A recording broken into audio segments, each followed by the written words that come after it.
They didn't tell me they were going. But the photo did. It lit up my phone at 6:42 a.m., just as I stirred on the couch under a worn fleece blanket. Rain whispered across my apartment windows, soft and rhythmic, like it had been falling for hours. I hadn't planned to check my phone. This was my one morning without early meetings, but something about the vibration felt different. Urgent. I blinked through the dim light and unlocked the screen. The family group chat quiet since New Year's had exploded with photos. The first image stopped my breath. Dawson, family reunion weekend. It was scrawled across a filtered photo in bold white text, slapped like a sticker on top of an image I knew too well, the lakefront cabin. The dock with its peeling paint, the pine trees framing the water, and every face smiling. Margot by the grill hair pinned back with that same tortoiseshell clip she's worn for 20 years. Richard with his signature scowl that somehow passed for a smile. Derek holding a glass of wine, his new fiancée on his arm. Even Aunt Candace, who swore she'd never fly again after that incident in O'Hare. They were all there. Every one of them. Except me. I sat up confused. Maybe it was an old photo. Maybe this was some memory Margot had dug up for nostalgia's sake. But as I swiped the timestamps betrayed the truth. March 9th, 2025. Yesterday. There were live photos and boomerangs. A short clip of Richard pretending to chop wood while Derek laughed in the background. It was happening now. I hadn't received an invitation. Not a save the date, not a phone call. Back in January, I'd asked during brunch as casually as I could. "Are we doing the family retreat this year?" Margot had smiled over her cup of green tea and said, "Nothing's planned. Everyone's so busy this year." I believed her. Like an idiot. I scrolled again slower this time. Heart pounding. My name didn't appear once in the captions. No wish Claire could be here. No emoji. No mention. I might as well not have existed. I called Margot. I didn't even think. My thumb just found her name, and before I could stop myself, it was ringing. She answered on the third ring, sounding far too cheerful for a rainy morning. "Oh, Claire. Everything okay? I just saw the photo." There was a beat of silence, then a short exhale. "Oh, that I repeated the word dry in my mouth. "Well, we didn't think you'd be up for it this year. You've had so much going on with work, and you always seem a bit tired. You told me nothing was planned." "Well," she replied, it came together quickly. Derek had the idea, and you know how fast things move with him. Of course it was Derek, the golden child, the orchestrator, the one they all adored. I imagined him charming his way through a group call suggesting the reunion while I worked late into the night, oblivious. I didn't say anything for a long moment. She didn't fill the silence. That was her gift, letting her vagueness wrap around me like fog, until I started questioning whether I was the one being difficult. Eventually, she added, "We'll be home Monday. Maybe we can chat then." When she hung up, I stared at the photo again. Not the people this time. I looked at the setting, the details. Something about it gnawed at me. The porch railing looked new.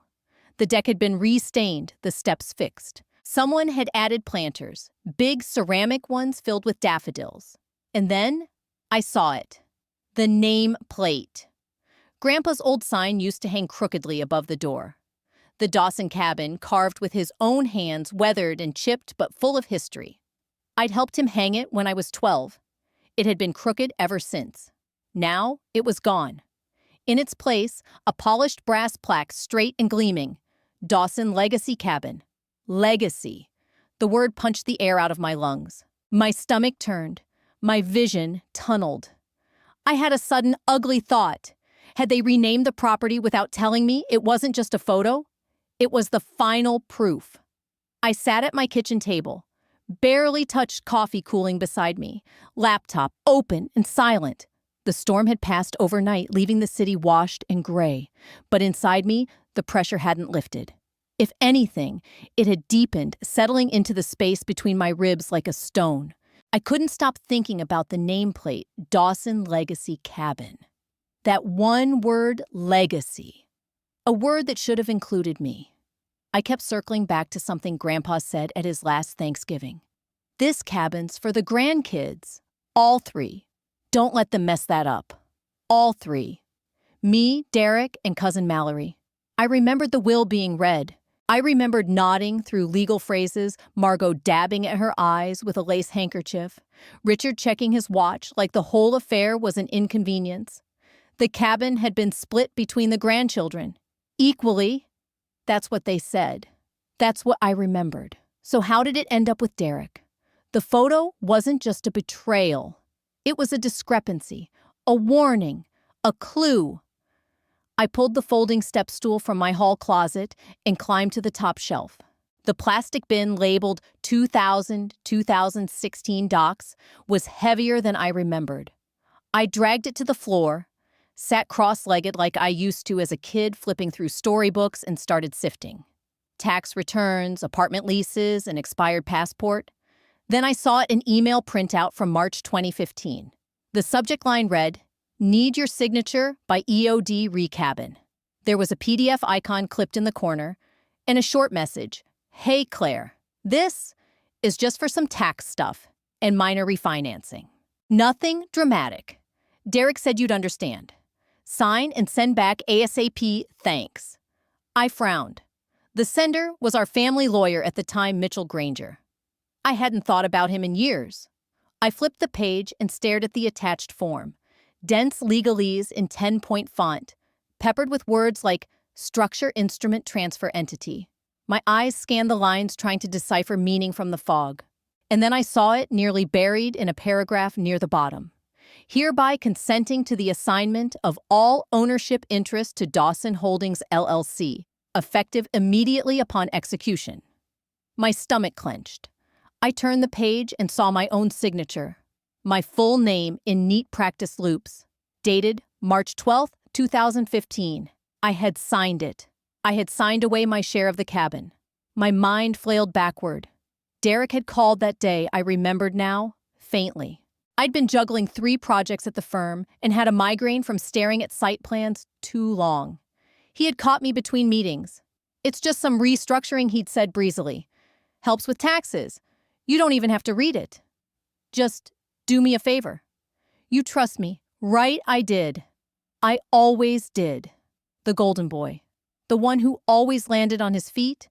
The one Margot held up like a trophy every chance she got. I flipped back to the document. Dawson Holdings LLC. I'd never heard of it. Not really. Maybe once in passing. But this was no accidental tax document. It was a transfer. A cold, deliberate removal. I scrambled to my laptop, typing as fast as my fingers allowed. A search for Dawson Holdings LLC returned a corporate record filed in 2015. The owner, Derek Dawson. Sole stakeholder. I whispered aloud, needing to hear it. They erased me. Legally. I leaned back, staring at the ceiling like it could give me answers. My heart wasn't just broken. It was complicit. I had signed the paper. I had helped them do it. I had let my trust be used like a weapon against me. The worst part wasn't even the lie. It was the delivery. Wrapped in politeness, sealed with a thank you, hidden under the velvet cover of family tradition. They didn't steal it in the night. They made me hand it over with a smile. I thought of Grandpa again, his calloused hands, his stubborn values. He trusted we would honor his wishes, that we wouldn't play games, that equal meant equal. And yet here I was, holding proof that the contract hadn't just broken the spirit of that promise, it had incinerated it. The photo had been the wake-up call. But this was the real betrayal. Ink on paper, smiling sabotage. A brother's voice echoing in my memory, "You trust me, right?" And the echo stung like an open wound. They thought I wouldn't go back. They were wrong. The drive felt longer than I remembered, like the road had stretched in my absence. Maybe it was the fog curling between the pine trees or the silence weighing on my chest. March still clung to winter up here, the lake half frozen and the sky refusing to turn blue. As I turned into the gravel drive, the tires crackled like breaking bones. The air smelled like damp wood and betrayal. They'd changed the sign. It wasn't hand-painted anymore. It wasn't crooked. It was a polished slab of granite set into the stone gateposts. Dawson Legacy Cabin. Private access. The letters were gilded, corporate, sanitized. My stomach flipped. The key still fit. That surprised me more than it should have. I stepped inside. The living room had been gutted of its soul. The couch was a stiff, modern piece. The walls, once lined with books and photos, were now bare. The fireplace mantel where Grandma used to place little figurines had been cleared. A sleek black frame hung above it, now showcasing a photo of Derek on a snowmobile. I walked slowly, touching surfaces, looking for ghosts. I knew where everything used to be, where Grandpa's pipe rack sat, where the pine-scented candles stood untouched. All gone. The air was colder here, too. Less because of the season, more because of the sterilization. Then I stepped into the study. My breath caught. It was the only room that hadn't been remodeled. Maybe Derek didn't bother. Maybe he didn't care about books and old maps. But I did. The desk was still there. Oak, heavy, stubborn. Grandpa's desk. He used to sit there with a mug of tea and say things that sounded like riddles. One in particular echoed now. If you want to know what someone really values, watch what they try to hide. I ran my fingers along the surface, then pulled open each drawer. Mostly junk. Bent pens. A faded map of the lake trails. Some brass paperweights. Until I reached the top left. It stuck. Not from disuse, something was lodged inside. I jiggled it. Yanked. It gave a small protest, then clicked free. Inside was a yellow envelope thick with age, and underneath it, wrapped in cloth, was a voice recorder, one of those old dictation machines with a tiny red button. My pulse quickened. I opened the envelope first, a legal document typed and faded. Grandpa's will dated 2007. My eyes scanned for what I already hoped. The Dawson cabin shall pass in equal and undivided shares to my 3 grandchildren, Claire Dawson, Derek Dawson, and Leah Morrison. It was there, in black and white. My knees gave slightly, and I sat down in Grandpa's chair, clutching the recorder. It clicked when I pressed play. There was a low hum. Then his voice. If you're hearing this, something's gone sideways. I didn't want lawyers tearing you kids apart. This land, this home was meant to bring you together, not feed some empire. I'm trusting you to remember that. I swallowed hard. My mouth had gone dry. He sounded tired. Not sad, just final. Like a man who knew the fight would come after he was gone. I let the tape run again. His tone didn't waver. No one person should hold it all. I gave it equally. Claire, Derek, Leah.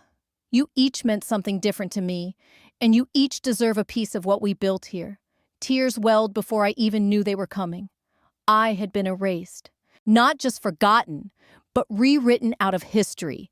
Even as Grandpa had tried to make it permanent, Derek had seen this, had heard it, and still, he filed the LLC paperwork. Still, he manipulated us. There was a knock outside. I stood, recorder still in my hand. It was the groundskeeper, an older man with a baseball cap and a rake. He hesitated when he saw me. Sorry, ma'am. This place isn't open to visitors till next month.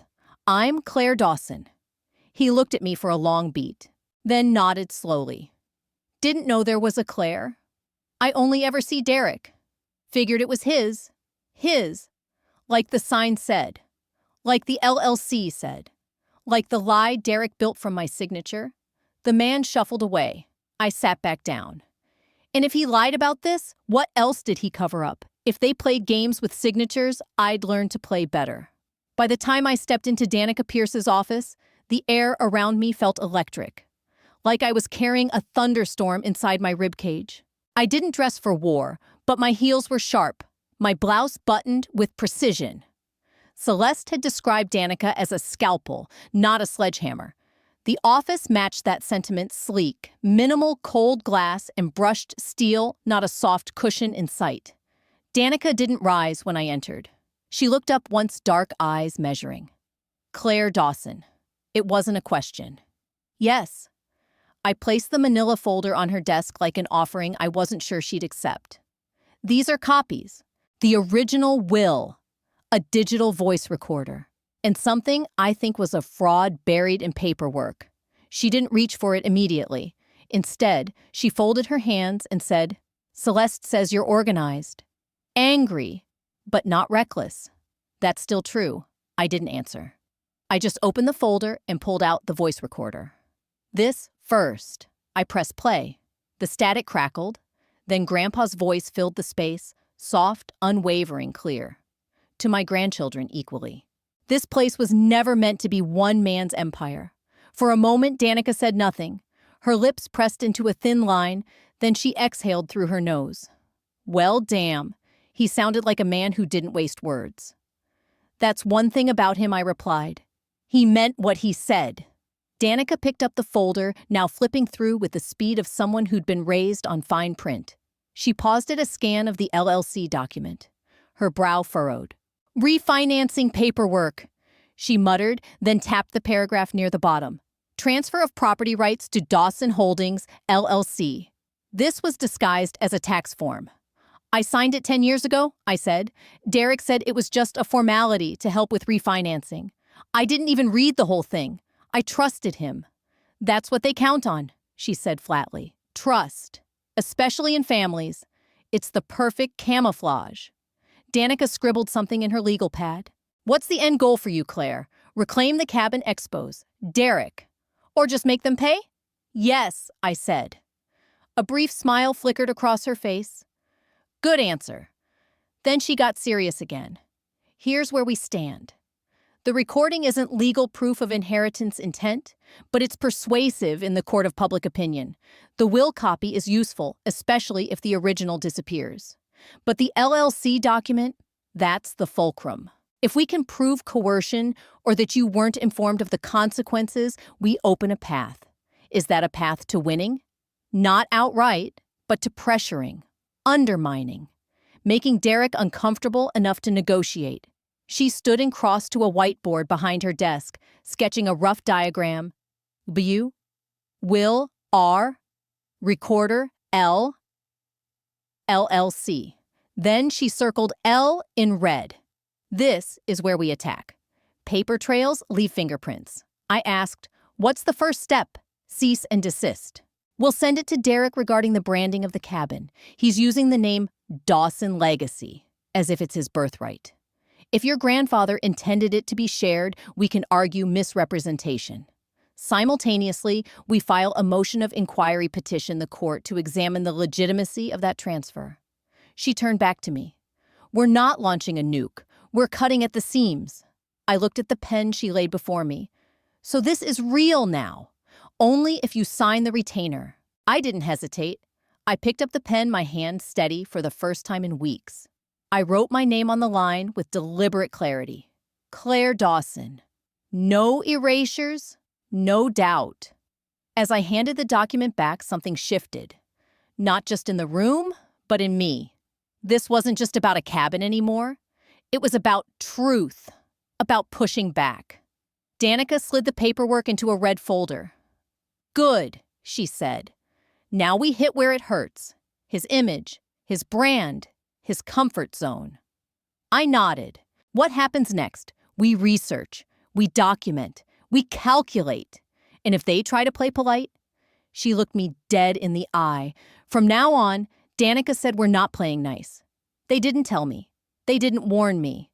But on the quiet morning of April 3rd, it wasn't my mother, my brother, or any relative who reached out first. It was Leah Morrison. I hadn't heard from her in years. She had been the kind of cousin who knew how to vanish quietly, deliberately. She missed every holiday reunion and funeral after Grandma Eleanor passed. I assumed she'd chosen distance. In this family, self-preservation often meant silence. So when I saw her name pop up in my inbox subject line, "Can we talk?" my heart beat in a strange rhythm. I clicked. She wanted to meet. No explanation.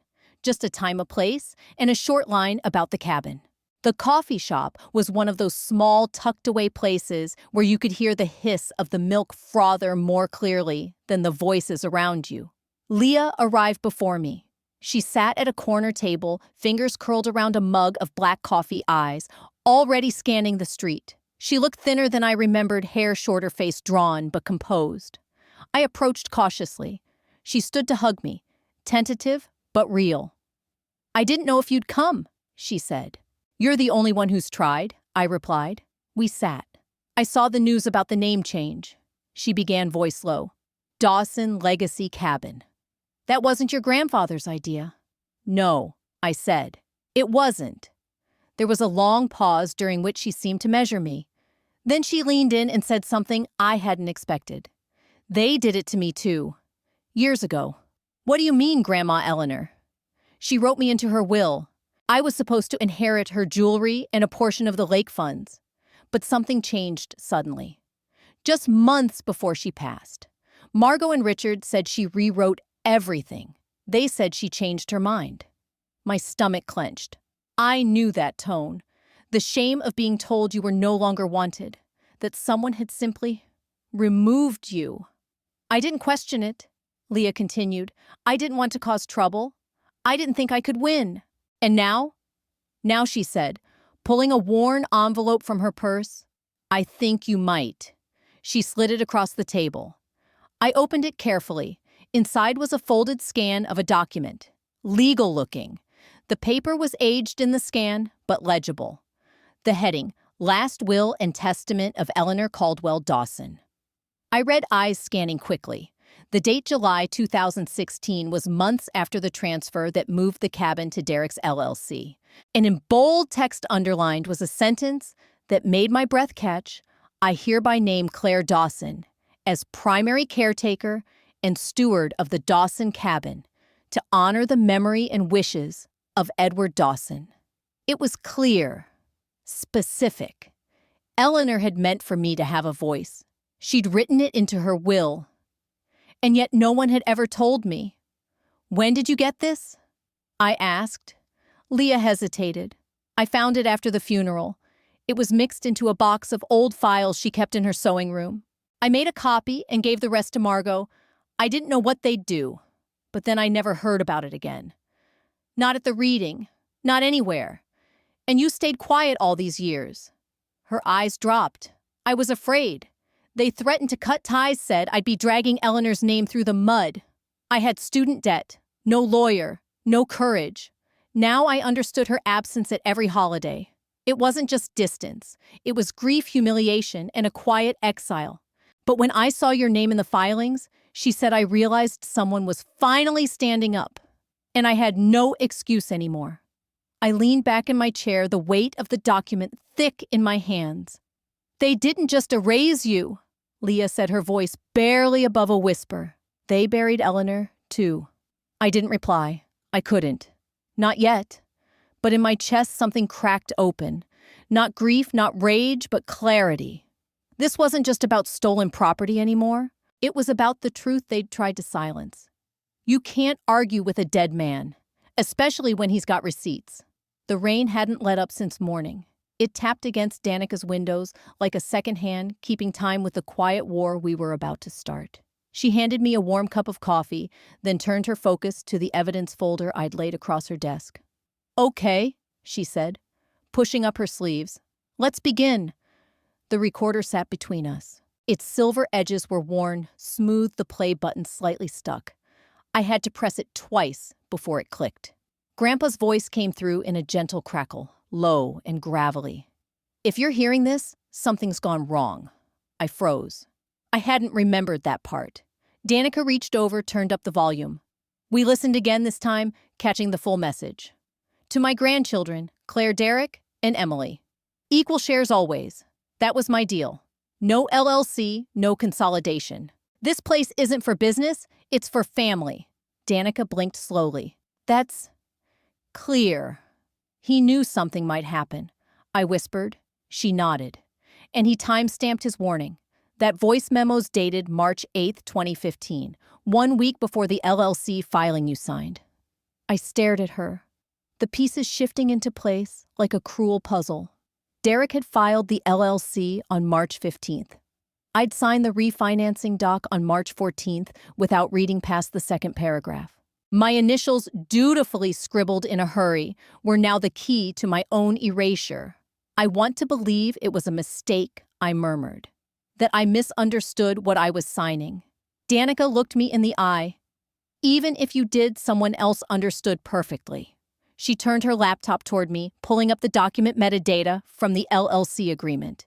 It was slick, formatted in legalese that hid the ownership shift in a clause so dense even most attorneys would skim it.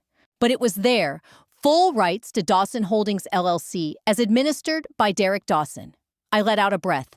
He counted on me being lazy, trusting. No, she said, her voice firm. He counted on you being family. Silence held the room for a long moment. Then I asked the question I'd been dreading.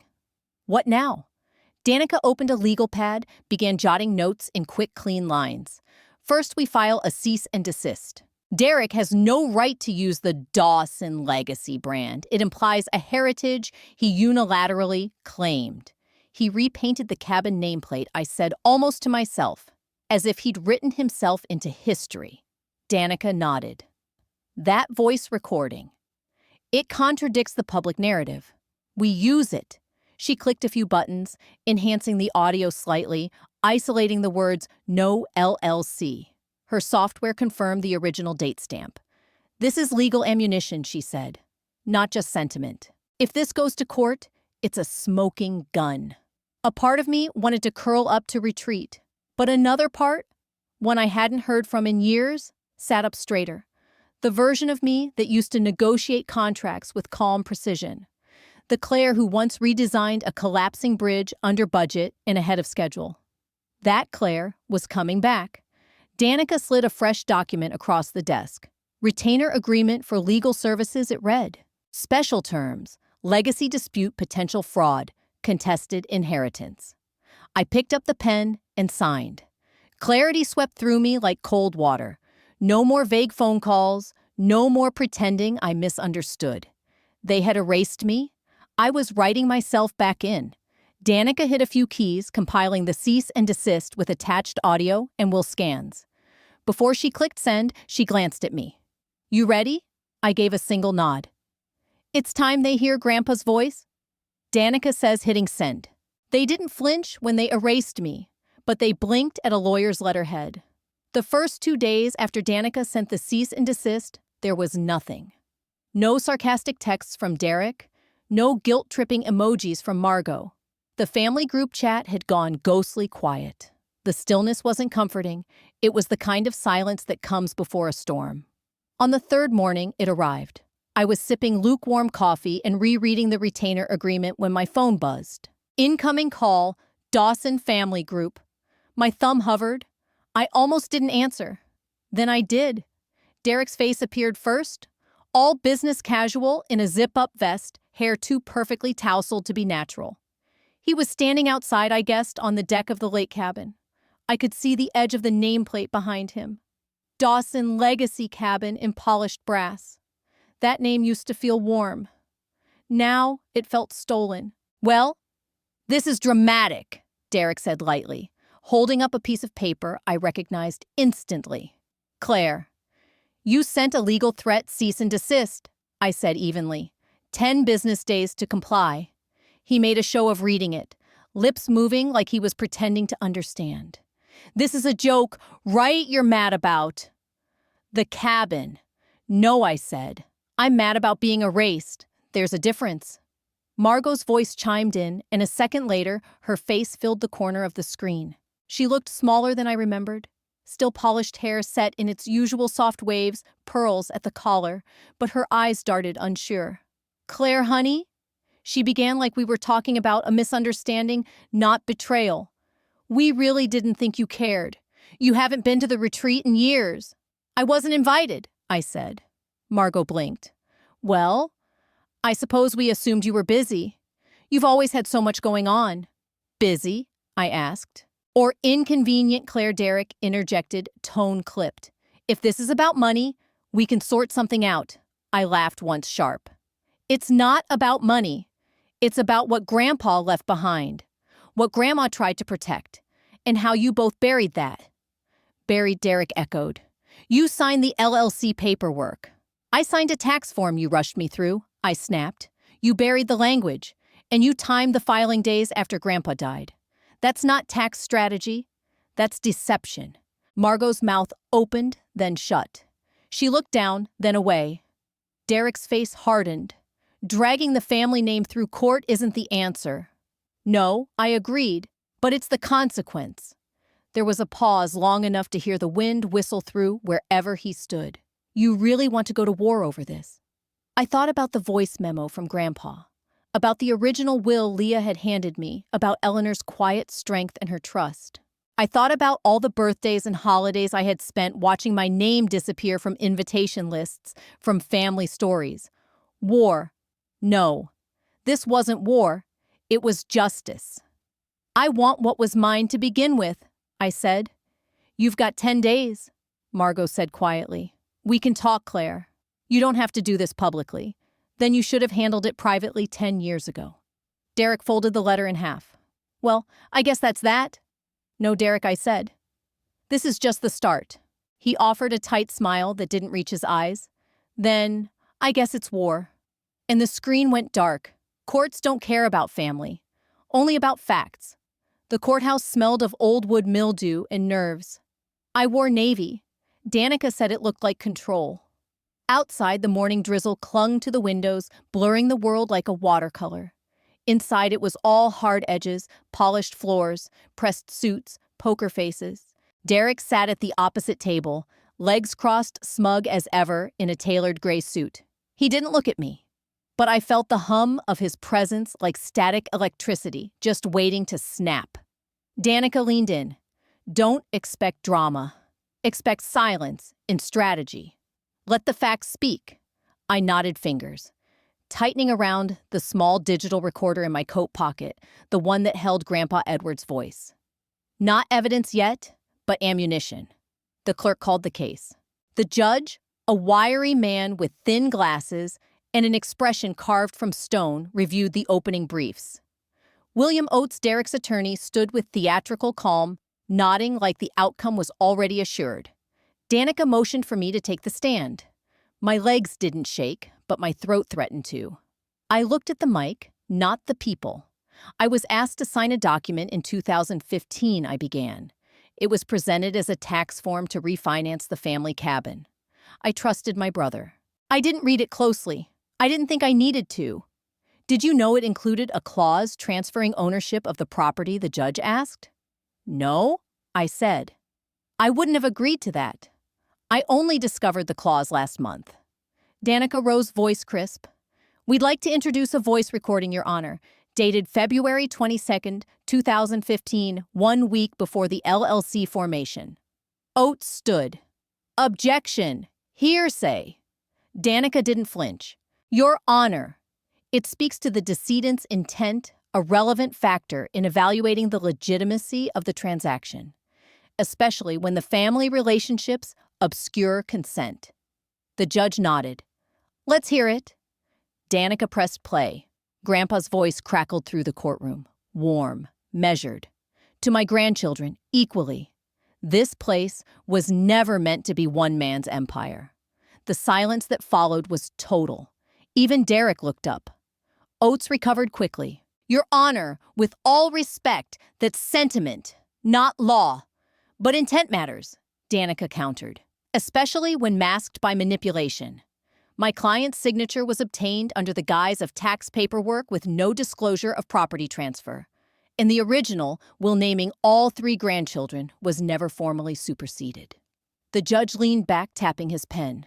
Pending review of documentation, including the original will and the LLC formation papers, I'm granting a 30-day injunction. Derek finally turned to me, eyebrows raised. The judge continued. During this period, no transactions, events, or branding using Dawson Legacy Cabin are permitted. The court reserves the right to extend the pause, depending on the results of discovery. Danica nodded. Thank you, Your Honor. The gavel struck. I exhaled first time all morning. Outside, the rain had stopped. Puddles reflected a pale sun that hadn't earned its warmth. Danica spoke with reporters off record. I stood by the concrete steps staring at the old courthouse bricks. Footsteps. Derek passed close, so close I caught the scent of his cologne. He didn't stop. Didn't look at me until he was almost gone. Then over his shoulder, low enough that only I could hear, he said, "You don't know who you're messing with." He didn't fight with facts. He fought with a smear campaign. I woke up to 3 texts and the kind of silence that doesn't just fill a room, it invades it. "Claire, is this about the inheritance again? Didn't think you were that type? You should check LinkedIn." I blinked the sleep from my eyes and reached for my phone. The blue glow of the screen felt harsher than usual. Notifications blurred together. It wasn't until I opened the link that I felt a sick heat in my chest, low and steady. Derek had posted something the night before. He didn't mention me by name. He didn't have to. Family matters are always complex, the post read. But when legacy becomes litigious, we lose sight of what really matters. Contribution, not claims. The cabin was refinanced, maintained, and rebuilt over years by those who showed up. Some want the reward without the responsibility. 1,000 likes, comments piling up, class act. Sad when people can't just move on, handled with dignity. I scrolled past the words and saw faces I knew, colleagues, distant relatives, even a former college advisor I once confided in. I hadn't even had my coffee yet, and the world was already turning. Danica's name lit up my screen.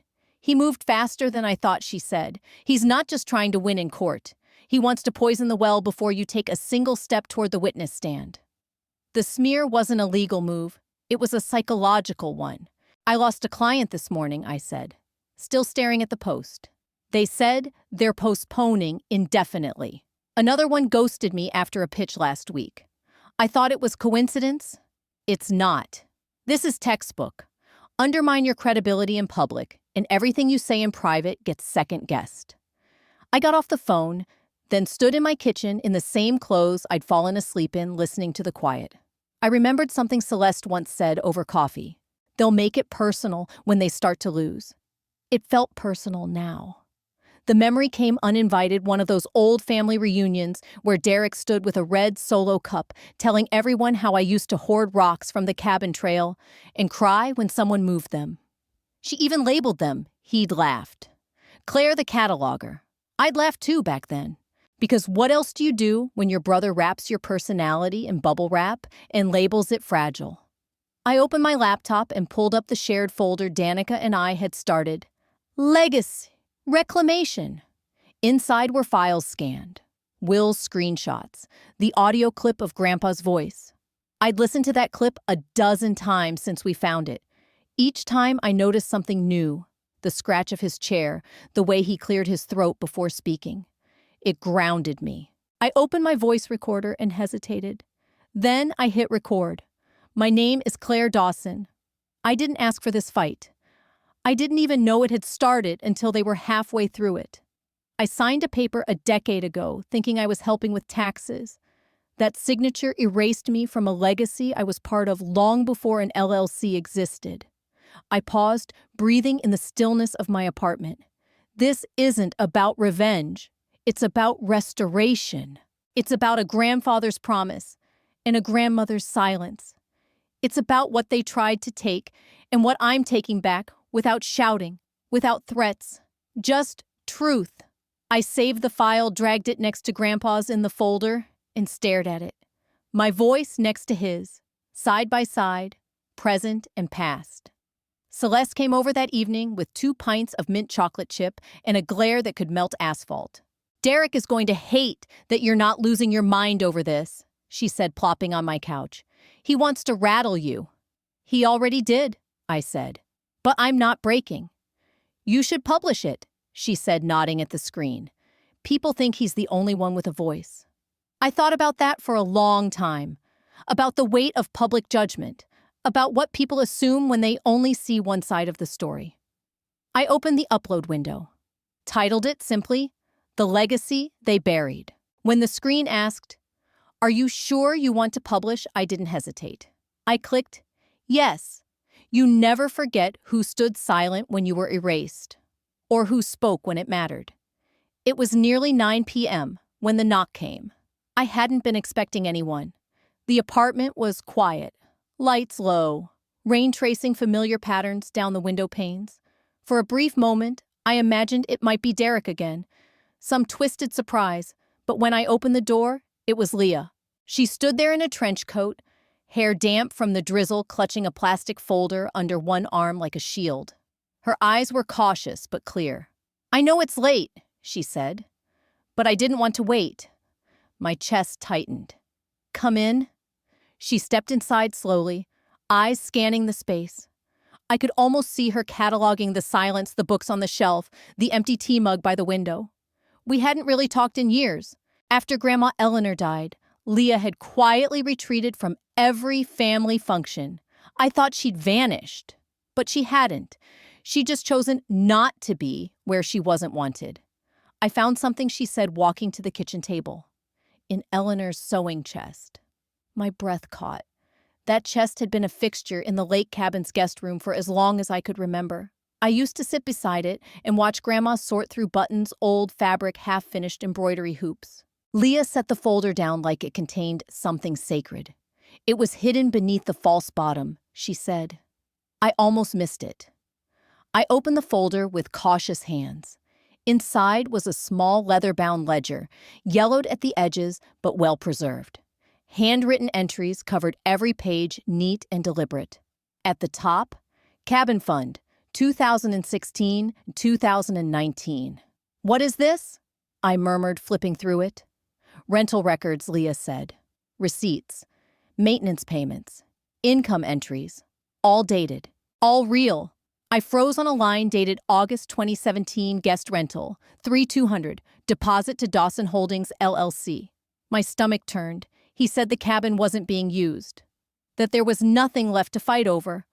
Leah gave a bitter smile. "He's been running rentals since at least 2016, quietly. No one knew. I wouldn't have believed it either, except..." She pulled out a second sheet from the folder, a scanned bank transfer note. The same LLC, the same signature at the bottom. "Derek's. I didn't fight back when they wrote me out of Eleanor's will," she whispered. "I thought maybe they were right. That I was too distant, too soft-spoken, but then I watched them erase you, too. And I realized it wasn't about merit. It was about control." The ledger trembled slightly in my hands. There was something unspeakably cruel about stealing from a dead woman's legacy, doing it under the pretense of stewardship while profiting in silence. My phone buzzed. Danica's name lit up. I answered, switching to video. "Guess what we found?" I said, angling the camera down. Danica's sharp eyes narrowed behind her glasses. "Where did this come from?" "Grandma's sewing chest," Leah replied. Danica whistled low. "Let me see that line again." "The Dawson Holdings deposit." I zoomed in. She didn't speak for several seconds. "This is misappropriation," she finally said. "Possibly tax fraud depending on what else he failed to declare. It's the kind of thing auditors dream of." "Will it hold in court?" I asked. "Possibly. But it's not just about the courts anymore. This changes the narrative. You're no longer the angry niece trying to reclaim sentimental property. You're the whistleblower exposing concealed financial gain." Leah exhaled sharply. "That's what this always was. They buried Eleanor's will. They buried me. They tried to do the same to you." Danica's voice turned firm. "This is the lever we needed. He turned family into business. We'll hold him accountable, business style." Something shifted inside me. Not anger, not even relief. It was resolve, pure and cold and clean. This ledger wasn't just a document, it was a key. I looked at Leah, this woman who had once been my childhood ally, then a ghost now standing here beside me with steady hands and a steady heart. I closed the folder, locking eyes with the screen. "Then let's finish what they started and never wanted me to find." They built a legacy on silence. I brought a microphone. The courtroom was colder than I remembered. Every surface gleamed sterile under fluorescent lights, but the air felt weighted, as if justice itself had to be dragged in from the rain outside. I sat at the plaintiff's table, palms flat against the wood, while Danica leafed through the file like she was flipping cards before a final hand. Across from us, Derek sat flanked by his attorney, William Oates, the same smugness etched across both their faces. Derek wore the same navy blazer he once borrowed from our father for job interviews. Now it looked custom-tailored. He didn't glance at me, not really. Just that side-eyed flick, as if I were a page in a report he didn't have time to read. Behind me, I could feel Leah's presence. She hadn't said a word since we entered, but her silence was no longer the kind they counted on. "All rise," the clerk announced. The judge entered, black robes trailing gaze sharp as cut stone. Danica stood first. "Your Honor, we submit the following into Record Exhibits 14 through 27, detailing transactions from Dawson Holdings LLC, all dated prior to its official formation." Gasps murmured through the gallery. Oates rose. "Objection, Your Honor." "These are speculative, circumstantial, overruled," the judge said, flipping pages. "Proceed." Danica tapped her pen on the table. "We also submit a notarized ledger found in Eleanor Dawson's personal effects indicating rental income deposits from as early as 2014. That's 2 full years before the LLC existed. Claire Dawson's name appears nowhere on the distributions." My heart hammered, but I held still. Derek scoffed loudly. "So the cabin was in disrepair. I handled renovations, managed taxes. They benefited everyone. Except Claire," Danica said evenly, "who co-signed financial forms. Without being informed, they transferred ownership forms prepared under misleading pretenses." Oates waved his hand. "Family businesses are messy. That's not fraud. That's life." "Then let's hear from the man who founded this family business," Danica said. She reached into our evidence box and retrieved the recorder. Pressed play. Edward Dawson's voice filled the courtroom. Slow, resolute. "To my grandchildren equally. This cabin was built with shared hands, and it will remain shared always." Silence. Not courtroom silence. Soul-deep silence. The kind that follows truth when it walks in, unapologetic and undeniable. Derek's face twitched just once. Oates whispered something, but Derek didn't blink. The judge leaned forward. "This recording, was it authenticated?" "Yes, Your Honor," Danica said, "by forensic audio technicians. Time-stamped 1 week before the LLC's official creation date." Oates tried again. "This is sentimentality, not legality." Danica didn't flinch. "Intent matters, Your Honor, especially when cloaked in the language of trust and betrayed with the language of loopholes." The judge nodded slowly. "Effective immediately, I'm ordering a forensic audit of Dawson Holdings LLC. All bank activity, asset allocations, and revenue since 2016 are to be disclosed to this court within 30 days. Derek stood abruptly. "This is insane." The judge looked at him coolly. "What's insane is thinking you could hide a paper trail in the digital age." With a bang of the gavel, the session adjourned. As we exited into the corridor, the weight didn't lift, but it shifted. The battle wasn't over, but it had changed shape. Leah caught up beside me, her voice barely a breath. "They're going to open everything, aren't they?" "Yes," I said. "All of it. Lies rot fast under light." Danica didn't need to say anything. The binder she placed in front of me said enough. It was thick, annotated with Post-its, red flags, yellow highlights, and clipped memos. The cover sheet was stamped in bold, preliminary audit summary. Dawson Holdings, LC. I hesitated before opening it. My hands weren't shaking, but something in me was. The part that still wanted to believe there had been a mistake, a misunderstanding, anything but what I already knew in my gut. "You should see this," Danica said softly, flipping to a tabbed page near the front. "Start here." Her finger rested above a wire transfer dated March 14th, 2019, $18,400 from Dawson Holdings, LLC, to a joint account under Richard and Margot Dawson. The memo field read, "Olivia B. Day Event Fund." My breath caught. Olivia, Derek's daughter. I remembered that birthday. A ridiculous event. I hadn't been invited, of course, but photos had flooded the family group chat anyway. Olivia in a tiara, the hot air balloon ride, custom cakes flown in from Boston. I remembered texting Margot, "Looks amazing. Where was this?" She'd replied hours later. Vaguely, just something Derek put together. I'd believed her. Leah sat to my right, clutching a mug of coffee that had gone cold. She didn't speak, but I could feel her eyes on me. Danica flipped to the next page. There's more. Disbursements like this, 9 in total, starting in 2016, ramping up through 2023. Tuition fees, car leases, vacation rentals, all funded through the LLC. I scanned down the ledger num. 12,750. Olivia Summer Enrichment. 7,200. House Reno Deposit. $4,000. Private chef. Anniversary. Then another figure caught my eye. $94,000. My heart skipped. What's this? I asked. Danica pulled out a separate sheet. This one's different. Used to purchase a second property, Lakefront, Vermont. Registered under the LLC. Derek listed it as a corporate wellness investment. It's been Airbnb'd under the name Legacy Retreats. I felt sick. So while telling me the cabin was dormant, they were running a whole portfolio. Danica nodded grimly. And you weren't just excluded. You were used. Your co-signature legitimized the early LLC filings. You didn't even know. A hollow silence fell. I could hear the rain against the office windows, distant thunder, the occasional buzz of Danica's wall clock. But inside I was roaring. I have to show you something, I said. I reached into my bag and pulled out a yellowed printout, an email Margot had sent me back in 2020. I hadn't thought much of it at the time, but now I saw it through a new lens.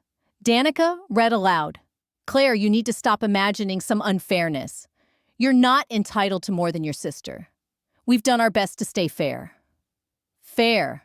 I remembered Olivia's 16th birthday spa weekend. I remembered Margot offering me a used toaster for Christmas. I remembered when I needed help after the layoffs, and Margot said, you should have saved better. Leah leaned forward. Claire. That year, I asked Margot about Grandma Eleanor's will. She shut me down, said it wasn't relevant anymore. Danica's head lifted. That's because it was inconvenient. You were both inconvenient. I stared at the audit report again. Every line was a reminder not just of theft, but of intention. They had weaponized politeness, buried me under phrases like, this is just easier, and you're not involved anyway. And I had let them. I'd signed where they asked.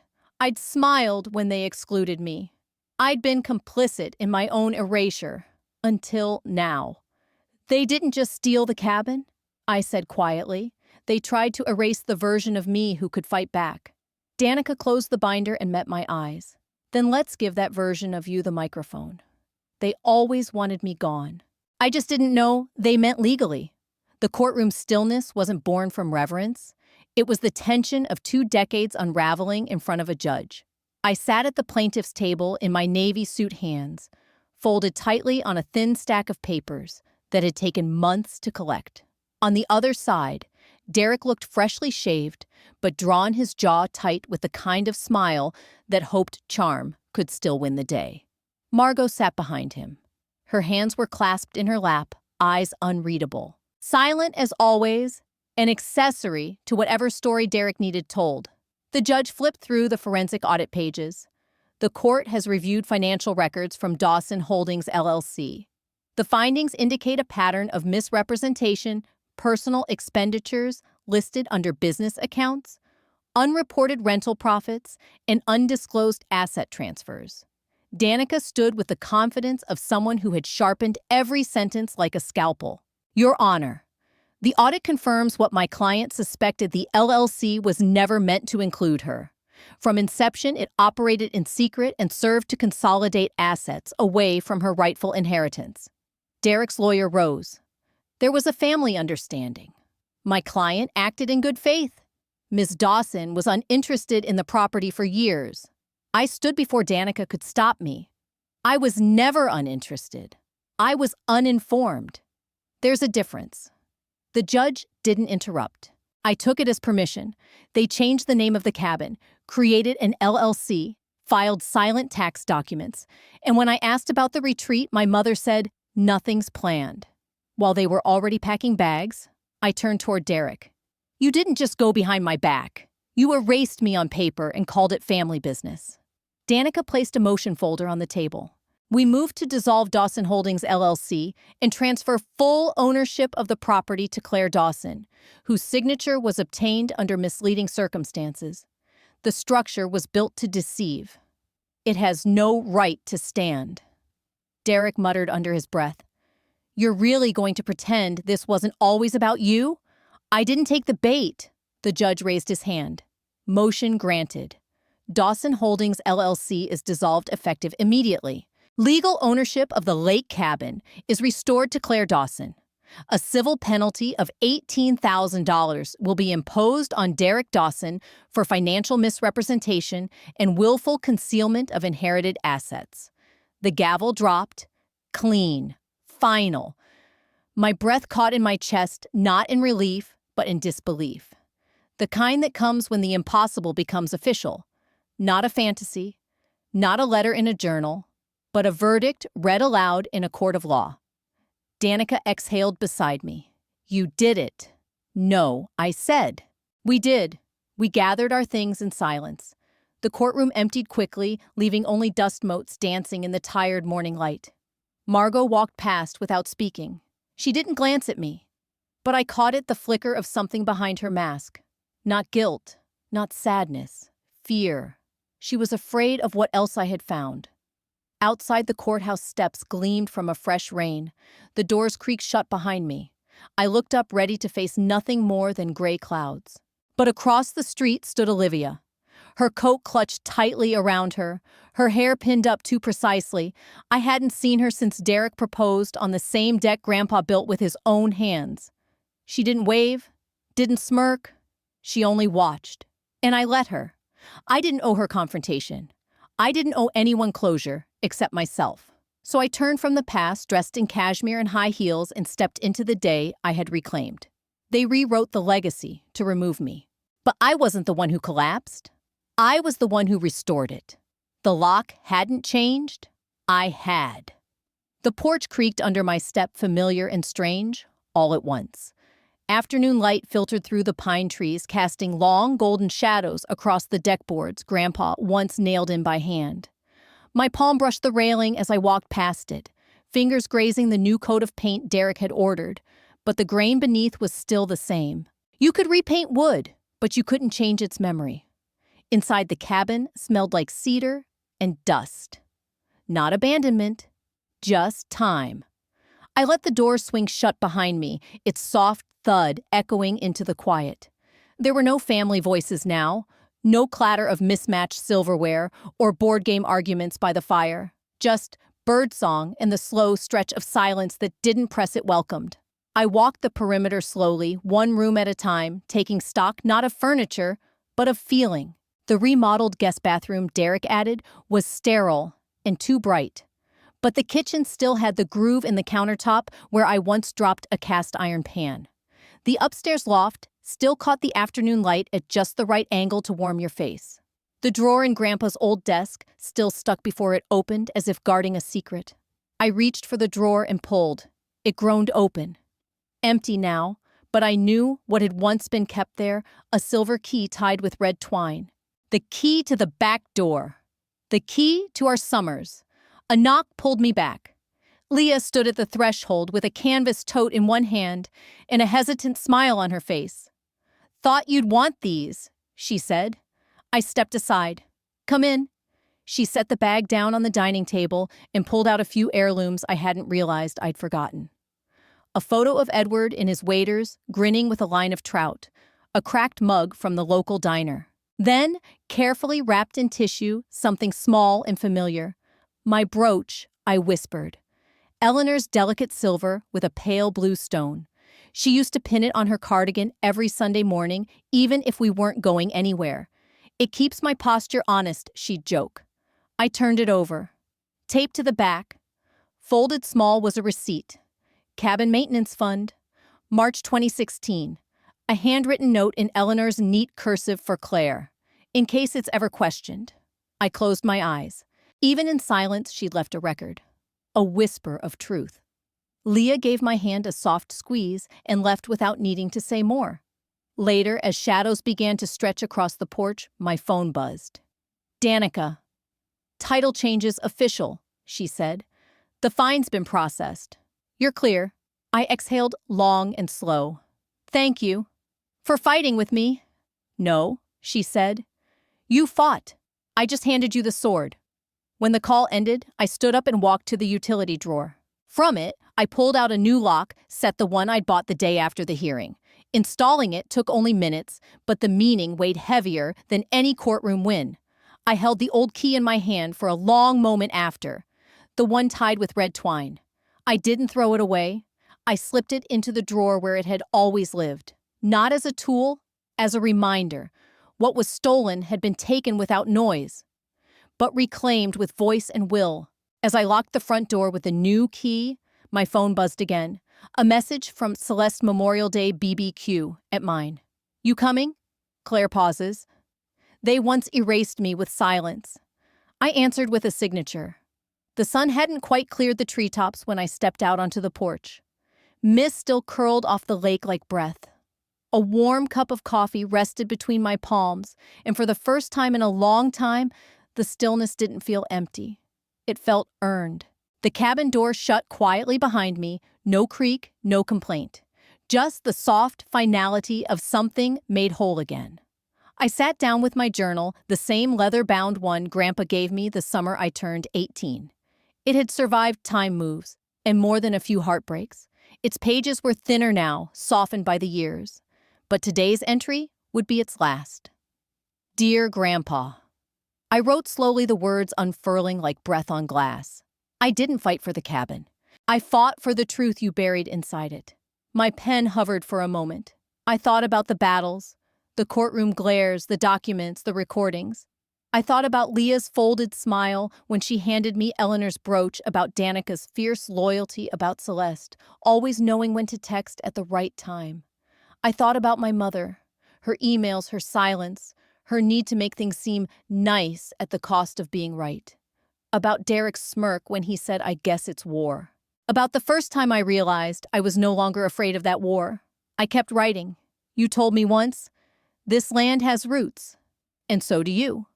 They tried to uproot me with paperwork and politeness, but they forgot roots don't die in winter. They wait. I signed it, Claire Dawson. I folded the letter and slid it into a small tin box, scratched but still intact from its days holding Grandpa's fishing lures. I walked barefoot across the grass, damp with dew, until I reached the oak tree on the west side of the cabin. The one with the rope swing, long since gone, but its shadow still etched into the bark. I knelt, dug a small patch of earth, pressed the tin box into the ground, covered it gently, no marker, no stone, just the weight of memory and choice. As I stood, my phone buzzed in my pocket. A message from Celeste Memorial Day, BBQ at mine. "You coming?" I stared at the screen for a long moment, then typed back, "Yes, I'll be there. Save me a seat." Walking back toward the cabin, I let my fingers trail the edge of the porch railing. The lake shimmered in the background, a soft breeze, lifting the scent of pine and old stories. Inside, I took a breath and crossed the threshold. I didn't hesitate. I didn't flinch. The wood under my feet welcomed me like an old friend, steady and familiar. And then I saw it. Resting on the entry table, a thick envelope bearing the seal of the county clerk's office. I opened it slowly, my hands steady now. Inside was the new deed. My name, Claire Dawson. No more signatures missing, no more asterisk by my place in this legacy. Only roots deep, undeniable, and finally mine. They told me there wasn't room for my voice, for my presence, for my truth. But I carved out space anyway. If my story spoke to you, then I ask this: don't let silence rewrite your worth. Speak when they expect you quiet. Question the things they say are just paperwork. If someone in your life has tried to erase, you know this, you are not gone. You are gathering strength. Leave a comment. Share your thoughts. Remind me I wasn't alone in that courtroom, on that porch holding that deed. Stand with me so others remember they can stand too.